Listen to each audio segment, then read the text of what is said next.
ক্লিনিশিয়ানস ব্রিফে স্বাগতম। যে সমস্ত পেশেন্ট অলরেডি কোনো কারণে ওরাল অ্যান্টিকোয়াগুল্যান্ট পাচ্ছে, তাদেরকে কি অ্যাসপিরিন একই সাথে দেওয়া যাবে? গবেষণা কি বলে? অ্যাসপিরিন হচ্ছে একটি ব্লাড থিনার বা অ্যান্টি প্ল্যাটিলেট অ্যাকশন আছে যেটির। অ্যান্ড আমরা জানি যে রক্ত জমাট বাঁধার প্রথম ধাপ হচ্ছে প্ল্যাটিলেট অ্যাগ্রিগেশন। মানে হচ্ছে যখন কোথাও কেটে যায় তখন প্ল্যাটিলেট প্রথমে অ্যাক্টিভেট হয় এবং তারা রক্ত জমাট বাঁধার প্রথম ধাপটিকে শুরু করে। অ্যাসপিরিন জাতীয় ওষুধ তাদের অ্যান্টিপ্ল্যাটিলেট অ্যাকশনের জন্য এই প্রথম ধাপটিকে প্রতিরোধ করে। ফলে রক্তের ভেতরে, রক্তনালীর ভেতরে তরলীকৃত রক্ত প্রবাহিত হয় বা রক্ত জমাট বাঁধে না।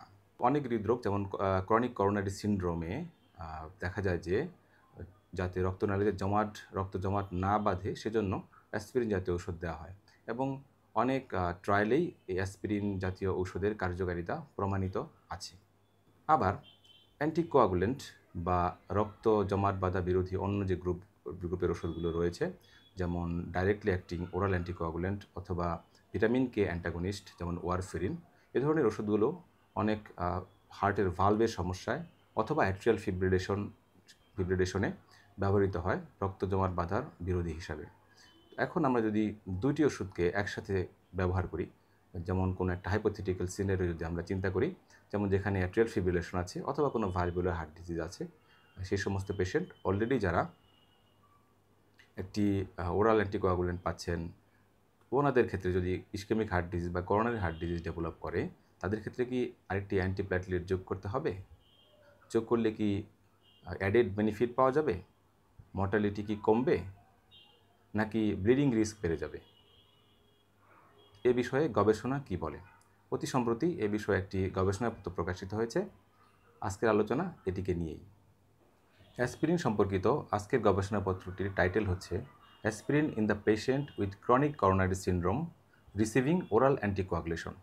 এটি প্রকাশিত হয়েছে নিউ ইংল্যান্ড জার্নাল অফ মেডিসিনে, ইস্যু নাম্বার 16, ভলিউম নাম্বার 393-তে, এবং এটি অনলাইনে প্রকাশিত হয়েছে 23শে অক্টোবর 2025-এ। এই রিসার্চ আর্টিকেলটির লিড অথর হচ্ছেন ডক্টর জিলিস লেমেসলি। ওনার সাথে আরও 19 জন গবেষক যৌথভাবে গবেষণাপত্রটি লিখেছেন। এই গবেষণাটির একটি সংক্ষিপ্ত নাম দেওয়া হয়েছে অ্যাকুয়াটিক ট্রায়াল। এটির পূর্ণরূপ হচ্ছে assessment of quitting versus using aspirin therapy in patient with stabilised coronary artery disease after stenting who required long term oral anticoagulation therapy. মেথোডোলজিতে আসি। তো মেথোডোলজিতে দেখা যাচ্ছে যে স্টাডিটি একটি prospective randomised double blind placebo control trial. এটি করা হয়েছিল ফ্রান্সের 51টি স্টাডি সাইটে এটি করা হয়। মে 2020 থেকে এপ্রিল 2024 পর্যন্ত ছিল এর স্টাডি ডিউরেশন। তো এই স্টাডিতে স্টাডি পপুলেশন কারা ছিলেন? এখানে ইনক্লুড করা হয়েছিল যাদের বয়স 18 বছরের বেশি এবং যারা একটি অ্যান্টিকোয়াগুলেন্ট পাচ্ছেন, যেটা হতে পারে ডাইরেক্টলি অ্যাক্টিং ওরাল অ্যান্টিকোয়াগুলেন্ট অথবা ভিটামিন কে অ্যান্টাগনিস্ট, যে কোনো একটি পাচ্ছেন, এবং যাদের গত 6 মাসের মধ্যে স্টেন্টিং করা হয়েছে। কেন? তাদের একটা ক্রনিক করোনারি সিনড্রোম আছে, এই জন্য তাদের স্টেন্টিং করা হয়েছে। এবং এই সমস্ত পেশেন্টের মধ্যে যাদের অ্যাথেরোথ্রম্বোটিক রিস্ক খুব হাই, রেজিডুয়াল অ্যাথেরোথ্রম্বোটিক রিস্ক যদি খুব বেশি হয়, যেমন তাদের আরেকটি কার্ডিয়াক ইভেন্ট হওয়ার সম্ভাবনা খুব বেশি হয়, তাদেরকে এখানে ইনক্লুড করা হয়েছে। এখন হাই অ্যাথেরোথ্রম্বোটিক রিস্ক বলতে কী বোঝানো হয়েছে? এখানে হাই অ্যাথেরোথ্রম্বোটিক রিস্ক তাদেরই বোঝানো হয়েছে যাদেরকে পিসিআই করা হয়েছিল কোনো একটা অ্যাকিউট করোনারি সিনড্রোমের জন্য, অথবা অ্যাকিউট করোনারি সিনড্রোমের জন্য করা হয় নাই, যেমন স্টেবল এনজাইনার জন্য করা হয়েছিল। সেই সমস্ত পেশেন্টদেরকে যাদের স্টেন্টিং করা হয়েছিল তাদের মধ্যে যদি ডায়াবেটিস থাকে, ক্রনিক কিডনি ডিজিজ থাকে, অথবা মাল্টিপল ভেসেল ডিজিজ থাকে, কিংবা অন্যান্য আর্টেরিয়াল ডিজিজ থাকে, অথবা যদি কোনো প্রিভিয়াস স্টেন্ট থ্রম্বোসিসের হিস্ট্রি থাকে, সে সমস্ত পেশেন্টকে হাই রিস্ক হিসাবে ধরা হয়েছে এবং তাদেরকেই এই গবেষণায় অন্তর্ভুক্ত করা হয়েছে। এই গবেষণায় সমস্ত পার্টিসিপেন্টদেরকে 1:1 রেশিওতে র্যান্ডমলি অ্যাসাইন করা হয় দুইটি গ্রুপে, প্ল্যাসিবো গ্রুপ অথবা অ্যাসপিরিন গ্রুপ, এবং দুইটি গ্রুপের মধ্যে যেন পার্টিসিপেন্টদের ব্যালেন্সড মেনটেন হয় সেজন্য ট্রায়াল সাইট, অ্যান্টিকোয়াগুলেশন কোনটি পাচ্ছিলেন, ইনিশিয়ালি কোন অ্যান্টিপ্ল্যাটিলেট পাচ্ছিলেন, সমস্ত দিক থেকে যেন দুইটি গ্রুপ ব্যালেন্সড হয় সেজন্য পারমিউটেড ব্লক র্যান্ডমাইজেশন পদ্ধতি অবলম্বন করা হয় এবং ইনিশিয়ালি 24 মাস পর্যন্ত ফলো আপ করার প্ল্যান করা হয় এবং প্রতি 6 মাস পর পর ফলো আপ করার জন্য সিদ্ধান্ত গ্রহণ করা হয়। তো এখন দেখা যাক এই গবেষণার আউটকাম কী নির্ধারণ করা হয়েছিল বা এন্ড পয়েন্ট কী নির্ধারণ করা হয়েছিল। প্রাইমারি আউটকাম বা প্রাইমারি এফিকেসি এন্ড পয়েন্ট নির্ধারণ করা হয়েছিল সেটি একটি কম্পোজিট ইভেন্ট। কম্পোজিট ইভেন্টের মধ্যে রয়েছে cardiovascular death, myocardial infarction, stroke, systemic embolism, coronary revascularisation, acute limb ischaemia. তো আমরা জানি যে কম্পোজিট এন্ড পয়েন্ট যখন নির্ধারণ করা হয় তখন এগুলোর যে কোনো একটি যদি অ্যাচিভ করে যে কোনো পার্টিসিপেন্ট তাহলেই তা primary efficacy end point achieve করেছে বলে ধরা হয়। সেকেন্ডারি এফিকেসি এন্ড পয়েন্ট নির্ধারণ করা হয়েছে এই গবেষণার জন্য নেট অ্যাডভার্স ক্লিনিক্যাল ইভেন্ট। এগুলোর মধ্যে রয়েছে composite of death from any cause, atherothrombotic cardiovascular event, major bleeding. এই গবেষণায় আরেকটি সেকেন্ডারি সেফটি আউটকাম ধরা হয়েছে, সেটি হচ্ছে মেজর ব্লিডিং। এবং মেজর ব্লিডিংয়ের যে ক্রাইটেরিয়া ওনারা অনুসরণ করেছেন সেটা হচ্ছে international society on thrombosis and haemostasis বা ISTH ক্রাইটেরিয়া। স্যাম্পল সাইজ আসি। এই স্টাডিতে টার্গেট ক্যালকুলেটেড স্যাম্পল সাইজ ছিল 2000 পেশেন্ট, কিন্তু এখানে বলে রাখি যে স্টাডিটি 872 জন পার্টিসিপেন্টকে ইনক্লুড করার পরে স্টাডিটি স্টপ করা হয় সেফটি ইস্যুতে। কেননা independent data and safety monitoring board স্টাডিটিকে টাইম টু টাইম ইভালুয়েট করে 2.2 বছর পরে দেখতে পায় যে অ্যাসপিরিন এবং অ্যান্টিকোয়াগুলেন্ট যে গ্রুপের পেশেন্টরা পাচ্ছিলেন তাদের মধ্যে অল কজ মর্টালিটি বা যে কোনো কারণে মৃত্যু অন্য গ্রুপের থেকে বেশি হয়েছে। কাজেই এথিক্যাল ইস্যু থেকে স্টাডিটি তখন বন্ধ করে দেওয়া হয়। এতে যেটা হয় যে ইথিক্যাল ইস্যু ফুলফিল হয় এবং স্টাডি পার্টিসিপেন্টদের মধ্যে ডেথ কম হয়, কিন্তু যেটি হয় যে স্ট্যাটিস্টিক্যাল পয়েন্ট অফ ভিউ থেকে স্টাডিটিতে স্যাম্পল সাইজ কম হওয়ার জন্য স্টাডিটির স্ট্রেংথ কম্প্রোমাইজড হয়ে যায়। এই গবেষণায় 872 জন পার্টিসিপেন্টদেরকে যে দুইটি গ্রুপে ভাগ করা হয়, তাদের মধ্যে অ্যাসপিরিন গ্রুপ সেটাতে 433 জনকে অন্তর্ভুক্ত করা হয় এবং প্ল্যাসিবো গ্রুপে 439 জনকে অন্তর্ভুক্ত করা হয়। তো অ্যাসপিরিন গ্রুপের patient aspirin 100 milligram daily in addition to oral anticoagulant পাচ্ছিলেন এবং প্ল্যাসিবো গ্রুপের ওরাল অ্যান্টিকোয়াগুলেন্টের সাথে প্ল্যাসিবো পাচ্ছিলেন। যদি রেজাল্ট অংশে আসি তাহলে আমরা দেখব যে এখানে প্রথমেই একটি টেবিলে দেখানো হয়েছে দুই গ্রুপের মধ্যে যে সিমিলারিটি আছে সেটা দেখানো হয়েছে, যেটা র্যান্ডমাইজ কন্ট্রোল ট্রায়ালের একটি পূর্বশর্ত যে দুইটি গ্রুপকে সিমিলার হতে হবে এবং এখানে এটি পরিলক্ষিত হয়েছে।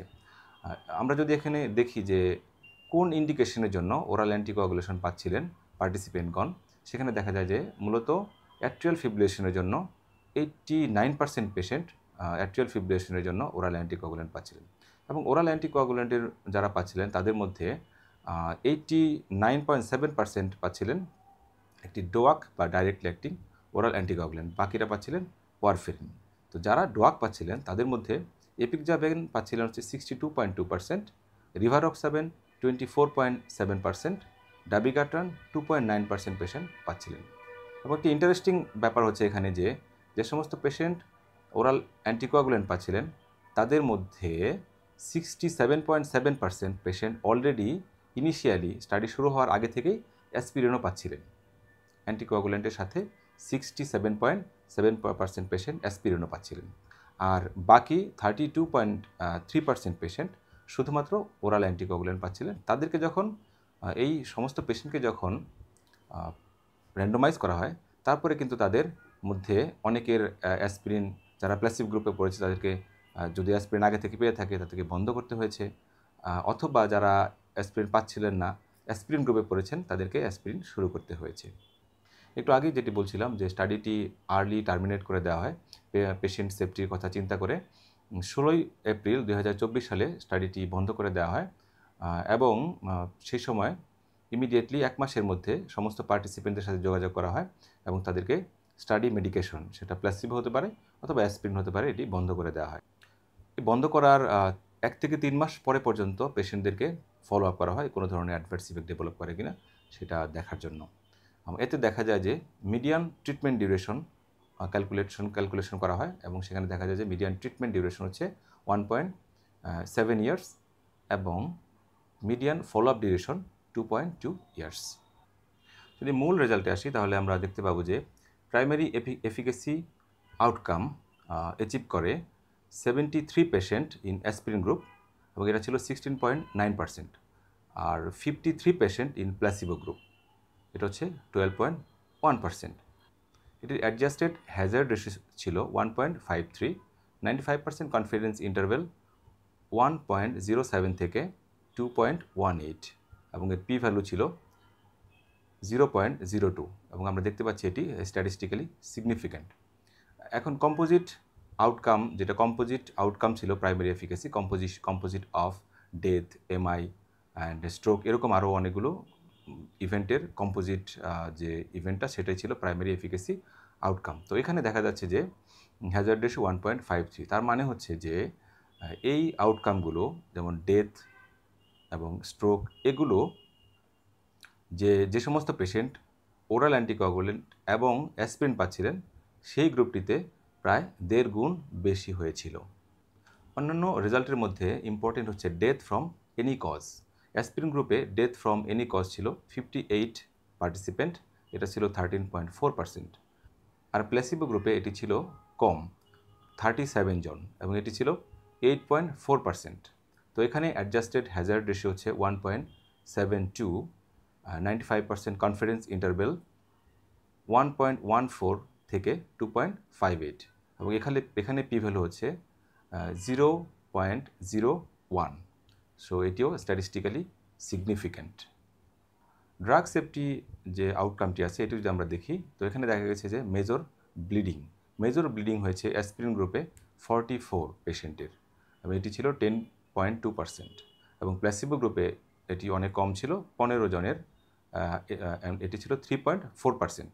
হ্যাজার্ড রেশিও হচ্ছে 3.35, 95% কনফিডেন্স ইন্টারভেল 1.87 থেকে 6 পর্যন্ত এবং এটির পি ভ্যালু ছিল <0.001, তার মানে এটি স্ট্যাটিস্টিক্যালি খুবই সিগনিফিক্যান্ট। তো আমরা এখানে দেখতে পাচ্ছি যে অ্যাসপিরিন এবং ওরাল অ্যান্টিকোয়াগুলেন্ট যে গ্রুপের পেশেন্ট পেয়েছে তাদের ক্ষেত্রে মেজর ব্লিডিং হয়েছে 3.3 গুণ বেশি এবং সব ধরনের সিরিয়াস অ্যাডভার্স ইফেক্টও অ্যাসপিরিন যে গ্রুপে পাচ্ছিল সে গ্রুপে বেশি ছিল। এখানে এসএই রেকর্ড করা হয় 467টি এসএই রেকর্ড করা হয়, আর প্ল্যাসিবো গ্রুপে এসএই রেকর্ড করা হয় 395টি। গবেষকগণ তাদের গবেষণায় কয়েকটি লিমিটেশন উল্লেখ করেছেন, যেমন একটি হচ্ছে প্রথমে যেটি আলোচনা করেছিলাম আমরা, স্যাম্পল সাইজ কমে যাওয়ায় স্টাডিটি তার কিছু স্ট্রেংথ হারায়, এটাকে আমরা স্ট্যাটিস্টিক্যালি বলি আন্ডার পাওয়ার্ড স্টাডি। তো এটি একটি লিমিটেশন ছিল।